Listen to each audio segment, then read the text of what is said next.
reconnaissance ser nanga soko sali yango déjà signature eza posé chaque mois aza na copie mama na bana aza na copie même si ebembezali wana baza kowela tika bango kana fimwa minute wana yo luaka nini o PG ya police yo luaka nini l'état na minute wana ko mona ndemba ya ko sukume bango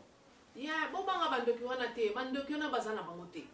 zalaka na kumayere na kulia na yo ba mpoisonner yo te yeba passe ya construction yeba yoka passe ya construction o lataki super wakte na tango wana moyen maman maintenir ezalaki te maman moyen maintenir ezalaki te moi faut si faut qu'on maintenir oza kwa rozaka basi baza fleur faut kwa rozaka ngo mai po e continuer na kitoko mais siko yo oza kwa rose te pona nini bozo kotongisa kanda passe ya brique ya ciment onios bakayas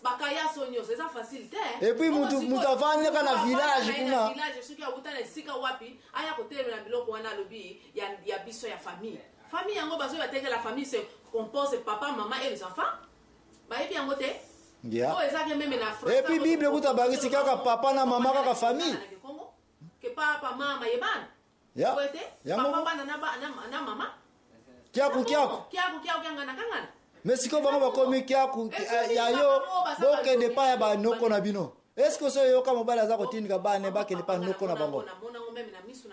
ya ye moko bana aza kokipete bana kazi kaka et puis bana kazi ko so basisi ba université bazotala ba papa na bango kaka ya mbwa ewo sakula eludi mbwa donc makaba bakoko na biso ser na ngai zala na vérité yebisanga pesa ngai 3 makambo yebi bakoko na biso na résumé koko na tango ya kala basala oyo na data lelo makambo bakoko wana tuza komona meza na valeur pesa nga 3 esa ya trop pesa nga moko oyo ezaki asombi terrain na o bakoko na biso basala makambo ya kitoko oza komona ke tili le foto landaka yango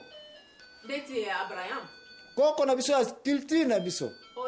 soko za mukongo soki muluba pesa nga exemple bakoko na biso ya culture na biso makambo omoni ke basalaka keza kuti na bible te peut-être bongo eza kitoko eza modèle ya kitoko foto landa yango oyo neti koko na biso atonga ndako na elelo oyo akufa na enda depuis 1980 mais moi sina ya komi koko azaka na ndako na wana bon ngala zo bakoko ya yote bakoko en général makambo bakoko na biso mibeko bakoko na biso oh wana oza komona ete ser na ngai ngana sina sali analyse ya étude ya société na biso na mona ngali kamba bakoko basala te oyo eza na bible to eza na société na biso eza vraiment applicable za kitoko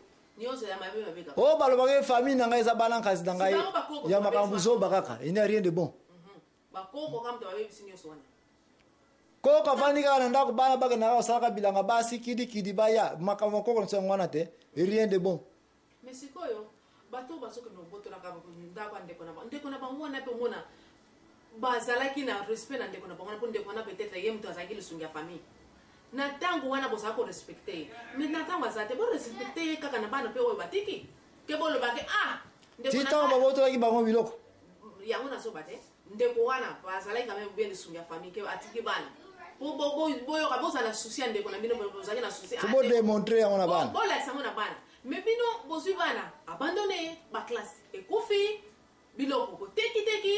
aba faire ekangami le muntu na bakonite affaire ekangami oyebi na yebi comme sokotali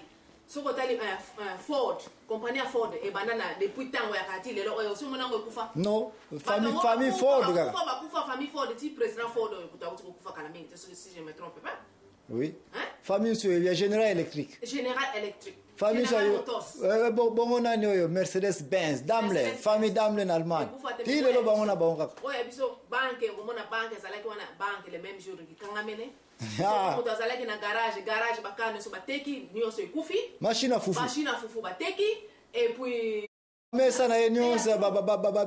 ligablo na nyonso ekanga babotoli baba mjete na ya tonga nyonso ba kati bateki mambila bayiteki ya zako sala ngo every day chaque jour mais bango bakoluka ba vérité c'est na merci mingi yango wana yozali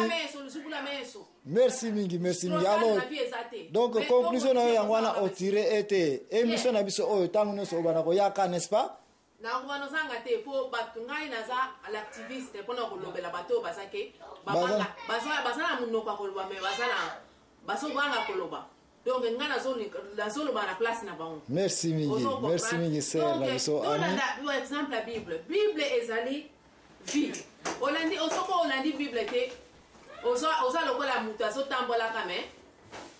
Ozomona azotambola kame azali ja kokufa. Tia yo moko na place mutu oyo bosali koya ndenge wana ki akufika lelo bo négligé bana bo to bo détruire biloko nini nyonso. Tia mutu na place na soki eza yo ngabe moko na kufa bana ngo zala bakosala bango boye. Bakotia bango boye. Bo bitia ata na place mutu ngo boyebi ke tous ces pays ici bato futa kama bato kufa.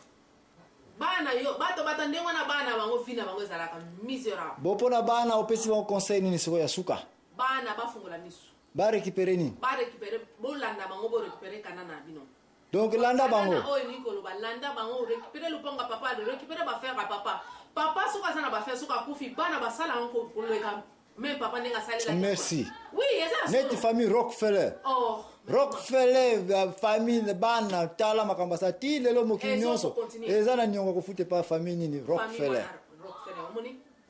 Pasana nyongo. Bongo Londres nyonso famille wana baza ko maintenir ngo bana. Bana bazo continuer ka. Baza ko contrôler mokili. Donc bo banga bandoki te o. Oyo na Hollande Rena Street yeka ka mwana. Bandoki bazate ba kotika la pe ko zala ndenge na expliquer ki bino liboso ba. Bo zala kama ye na kulia na bino. Ba ko poisonner yo. Donc bana récupérer kanana na bino. Merci mingi. Merci mingi sœur na biso. Ani. Banza tosili ko conclure émission oya droit d'héritage ngai l'impresario Joachim Zambwana na mama Ani mutu tozaki na programme oyo mama Ani asili ko tirer conclusion na ngai pe oya ngai nazali koloba ete yo ndeko na ngai mobali mutu tozali ko compter ke ndeko na yo soki akufi nde okozwa biloko na ye po héritier yango yeba ete tozali conseiller ko moyibi ozali koyiba mapamboli ya bato chaque mwana mobali na mwasi na ye eza nzete ya sika basili ko créer ezali libota ya sika ya mwana ordre nzambe apesaki yo mobali tika libota na yo mwasi pe tika oyo yo bino mbale bokomi nzoto ya sika bokomi libota ya sika bokontela na bénédiction oyo ya bino kaka ezali malamu te mutu akende ko héritier biloko ya bato bongo aloba ete oyo ezali biloko na ngai ya ndeko na ngai ya neve na ngai ya grand frère na ngai ya petit frère na ngai non okoki kosala bongo te okoki ko héritier kaka biloko oyo ya papa na yo me kokende kozwa biloko ya ndeko te po komisango ya yo lisusu yo mpe mwana moto ozali ko reconnaître ete bapara na yo babotolaki bango biloko eke biloko oyo ya yo mwana ye biloko ya papa na yo me oyebi mutu nini yango azali na yango yeba ete soki ozali kosala effort moko te mpo récupérer yango na miso nzambe mpe oza na faute nzambe asilikelaki israel kati na egypto ntango azalaki na mboka ya pasi yo mpo ozali wana oza na pasi pandake papa na atiki biloko quelque soit age oza nango même so oza na mwana inane soki akoki koyebana eke bato baza na histoire mwana wana aza na droit ya bato bakulutu to famille ya mwasi bokoki kozwa réunion bokoki kosala yango mpona bebe oyo atikali bokoki kokende mpe na tribunal na nkombo ya bebe oyo aza na droit ya korécupere biloko ya papa na ye biloko ya papa etikalaka kaka na mwana mais surtout yo mwana oyo okomi mokolo oza koreconnaitre te papa na yo aza na babiloko oyo ya famille na yo famille na ye babotola soki ozali kosala effort ya korécupere yango te c'est un péché oza na problème na miso ya nzambe mpe okozala jamais béni parce que nzambe akoki kocréer biloko ya sika te biloko eza kaka na mokili yango naka ekitaka de génération en génération olingi ozwa mapamboli oyo papa na se asala ja dire eza deja ya yo nzambe akoki koreprendre sur makambo a zero te akozwaka babeniso ya papa na yo yango naka soki akopesa yo mpo yo mwana okontinue papa nyonso akomaki na 10 yo obali na 11 12 13 okontinue nzambe alingi mpe azonga so na zero non donc tia yango na mutu makanisi ya bato ezali ya nzambe te ya wana insistance na programme na biso ya la vérité ezali mpo toyela bino kaka vérité mpo toloba kaka vérité e vérité ya wana nde mutu ekobikisa yo récupere kanana na yo récupere biloko ya para na yo kobanga bandoki te kobanga eloko moko te récupere biloko ya papa na yo orécupere biloko ya papa na yo te yo mwana okozala jamais béni parce que nzambe meme nkolo yesu asalaki mapa te me amultiplie kaka mapa oyo ezalaki ja koexiste nkolo yesu asalaki bambisi te azoyika bambisi oyo ezalaki ja koexiste nkolo yesu asalaki masanga ya sika te asengaki kaka mai oyo ezalaki ja koexiste yango wana kandi abongolaki na nini na vino yo pe nzambe akoki pambola yo te kaka biloko ya papa na yo yango wana kaka akopesa yo pe okontinue komultiplie yango tika nzambe apambola yo. Au revoir, au revoir, au revoir.